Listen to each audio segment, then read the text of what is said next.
Hi guys, welcome back. It's been a few days and I've missed you. This video is going to be about why is the new supply the old supply sometimes. But first of all, I just wanted to start out with a few thoughts. Again, new subscribers. There's a lot of new subscribers. That is so fantastic. Thank you so much for joining us. And some of you have said hello, which is great in the comments. I love when someone actually introduces themselves and, they say, I'm a new subscriber and hi, it's just lovely. Also, you'll get great help here. It's a brilliant place to be. Other subscribers on this channel are just really, really caring. As well as that, I was out on a run. I've gotten back into it there recently. On your healing journey, you can sometimes, you can get off the horse and you have to get back up again. So that's what I've been doing. Now, when I say run, I'd say like a hen could probably run faster, but I keep the motion up and it's a fantastically good feeling. If any of you, want to do it on your journey, there's actually a really good app called Couch to 5K. And it's a really good app if you have never even run before because it starts you off walking and running. Anyway, when I was out on that run, a saying that an ex-husband of mine who was definitely not a narcissist, he used to say, I have to get it right now because it's Italian, illegitimi non carborundum. And I was thinking about it out on the run. The translation, if you don't know what it means, because I probably said it wrong in Italian, is don't let the bastards grind you down. Don't let the bees grind you down. And really, on part of your healing journey or your whole healing journey, we have to advocate for ourselves because, how dare they have told us, given all these insults and told us we were rubbish and told us we could and couldn't do different things, while that was a total fallacy because we were doing our level best and we were doing really, really well and helping these narcissists along. And it's total projection when they tell you that you've nothing going for you. You have everything going for you. So it's time on your healing journey to really advocate for yourself and show yourself exactly what you are and the world exactly what you are and who you are and what you are capable of, and get that back inside you, exactly how brilliant you are and how capable you are. Because once we get that love back in the pot inside, then we can go and love other people genuinely. But this pot here, this has to be full first. That's the little speech over. It was just a thought I had out running and I thought I really want to share that with you guys because it can keep you going. So I think it's illegitimi non carborundum. And anyway, if anyone wants to pull me up on that and give me the correct saying, go for it. Okay, guys. So let's get into it. Right. So the narcissist doesn't always discard us or we discard them and go off to this amazing soulmate, wonderful new person that, that sometimes they put on social media and sometimes they keep hidden. It's not that easy for them, as I say, to get someone like you or me. What they do often do is they often go back to the supply from before you, or they'll go back to what we sometimes see referred to as their forever supply or their transitional supply. So I'd like to describe the types of supplies that they go back to and why they go back to them and how it plays out. And I hope it helps. So narcissists, there's two types of supply narcissists will go back to. One type of supply is a non-awakened empath who has become codependent on the narcissist. And the other source of supply they'll go back to is another narcissist. Oftentimes, the person that they will go back to is someone that they will have a vested interest with. So it's often the mother or father of their children. Let's take the non-awakened empath. So that's the person who is empathic, who's a normal human being, and who has had great love and support for the narcissist. They haven't got the knowledge. And if we hadn't got the knowledge, we may have taken the narcissist back numerous times, trying to figure out how we could possibly help save the relationship, save the narcissist, and, give our love and make our love conquer all, if we hadn't got the knowledge. And even sometimes when we do have a little bit of knowledge, we're still tempted to go back. So it's the people that aren't fully awakened and that have become codependent. I'll do another video on this, but empaths and narcissists would be predisposed to be codependents. The narcissist is definitely always a codependent because they always need other people to take from. Empaths are natural givers, but when they're healthy and awakened, they can give to themselves and to others in a healthy way. If they're not awakened, they can fall into the narcissist's trap of giving to the narcissist and feeling good about it, but then being guilted into giving to the narcissist and then becoming codependent on that activity to try and save the narcissist or save the relationship. So if the narcissist was lucky enough to have a previous partner who was an empath and they're still not awakened, they will often jump back to that because the supply was so supreme. And that person may well stay with them for another cycle of narcissistic abuse. The narcissist may prolong the transaction, but more usually than not, the empathic person will again start to try and impose boundaries, because the more the empathic person sees what the narcissist is doing, the less pliable they become. The narcissist, if he's going back or she's going back to another narcissist, they do this, guys, because narcissists have this kind of, a kind of respect for the transactional understanding that the other narcissist will have. I'll just give you a scenario now. So say there's two narcissists and your narcissist is going back to the old supply who was also their narcissistic ex.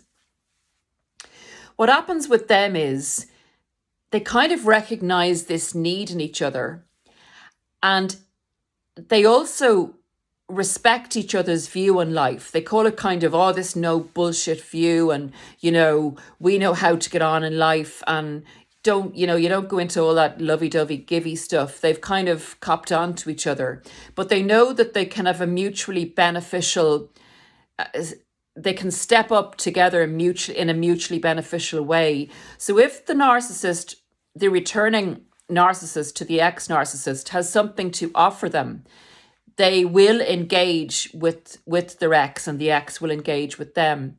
I'll give you an example. Supposing your narcissist has children with their ex-narcissist, and by getting on well with their ex, old supply narcissist, they can keep the, say, maintenance money down by getting on well with that ex.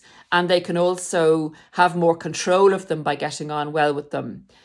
Then that's a mutually beneficial situation for them. And they can also plot and plan together. They also kind of subconsciously recognize that if they help this ex, this narcissist, that this narcissist will be mutually helping them. Because if they're helping the narcissist to be in a financially better position, or to go out and hunt for, say, a rich next partner, that they will benefit financially from propping the narcissist up in between supplies. Also, they're happy enough maybe to go along with their ex-narcissist returning, because maybe they're going to get a lot of sex out of it or something. And for a period of time, they enjoy the interaction. Two narcissists can work together, but they both have to be getting something out of it. And oftentimes this comes a cropper because one is going to let the other down and it's not going to be equally balanced. And when that happens and they're both trying to assert control over each other, it all falls asunder again. And the blame game comes in and they start to blame each other again. And they both separate and go off and look for a new supply, not an old new supply. All these supplies can get a little bit confusing. But also don't forget, if they do go back to the old supply, it doesn't mean that they've stopped grooming a potential new supply. Someone who's out there as a candidate for the first position, the first lady position or the first man position with Mr. or Mrs. Narc. So there are the two types of old supplies that they will return to. And sometimes, and more often than not, it's a transitional period. I know some of you will probably say to me, well, Paula, this guy I was with or this gal I was with for 2 years, they returned to their ex who they'd been with, say, for 7 or 8 years, and they're still with them 3 years later. And I'll give you a scenario on that now. It kind of goes like, the devil you know is better than the devil you don't sometimes. Not usually, the narcissists don't usually get back together and stay together. They've run their course. But you can get an unawakened empathic codependent who really, really, really believes in the narcissist. And they believe it's true love, that the narcissist has returned to them and always comes back to them. And the hope, unfortunately, is always there. But the story is always the same. And guys, if you've experienced this, if you've taken the narcissist back and it's been kind of more long-term that they stay with you and then it all falls asunder again, please let us know. I know there are some real long-termers on this channel and they've been with the narcissist years and years, and they do say that they regret the time that they were with them and that the narcissist was up to their tricks, their narking tricks all along.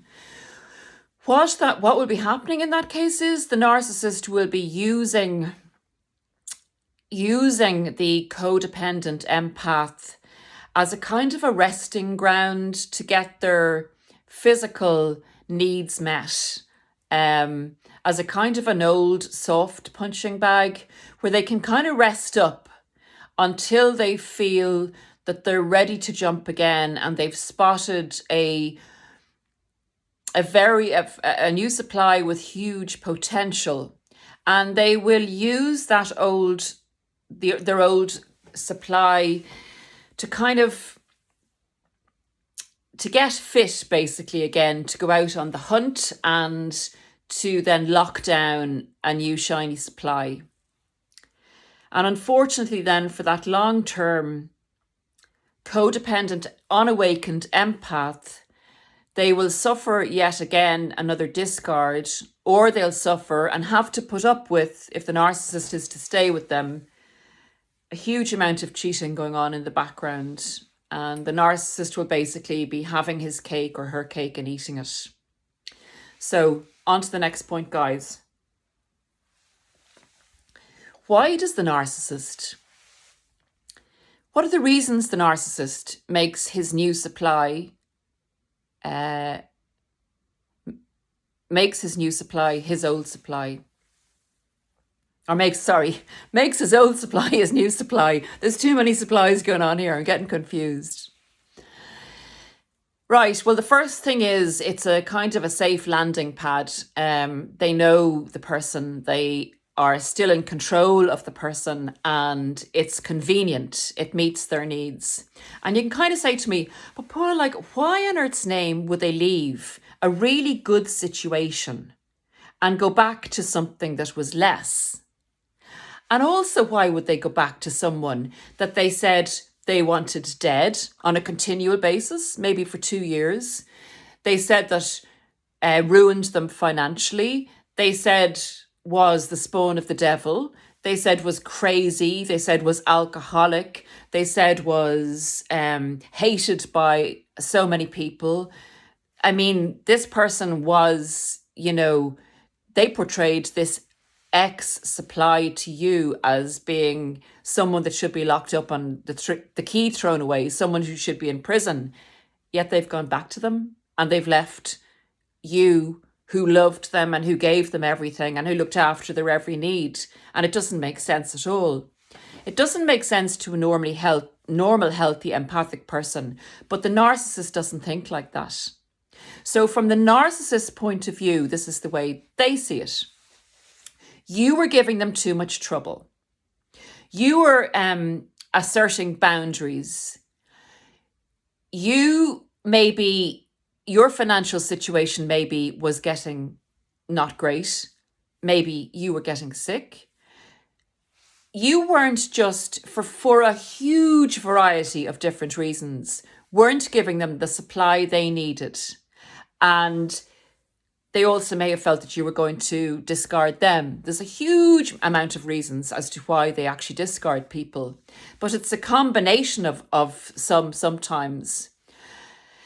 So you see what you're giving them as being fantastic, but they see it in a totally different light. So if you are threatening their control in any way, or if the situation is looking as if its benefits may be declining to them, they will jump ship. And if they haven't got a new supply that they're sure that they've secured yet, or that is up to their standard, and remember, these guys have really, really high standards. So if they ever start to tell you you're a load of crap, they chose you because you aren't a load of crap, because you stand out from the crowd, because you're exceptional, because you're very empathic and you have a lot going for you. It's always the opposite with the narcissist. It's always nearly the opposite of what they say. It's so strange. It's so crazy. Excuse the tea drinking, guys. I find it very therapeutic and relaxing. So yeah, so that's their thinking when they're choosing their old supply as their new supply. But they also do this for another reason, because it does leave you perplexed, because after all the things they've said about that person, all the triangulation they did with you, with that person, they're again doing a huge triangulation and you are left totally confused. And it's incredible. You're left actually in a traumatic state because they've gone back to this person that they said was so bad, and they're now telling you that you're so bad and that this other person is better than you. What kind of headbanging stuff is this? I mean, this must tell you how disturbed they are and how much of a personality disorder that they're suffering from. This is not normal. This is not even sane thinking. But this is the way the narcissist flips people from black to white and reframes continually. So they have no solid identity. All they're interested in is who they can control, who they can have power over, and who they can extract the most amount of supply and residual benefits from at any given time. That is their modus operandi. That is their logic and their view of how the world should work. Take, and take. So they have you in a distressed situation by going back to the old supply. So it kills two birds with one stone. It also keeps you in control because you take longer to recover because you're trying to figure out what the hell is going on. And you're doubting yourself more and more and more.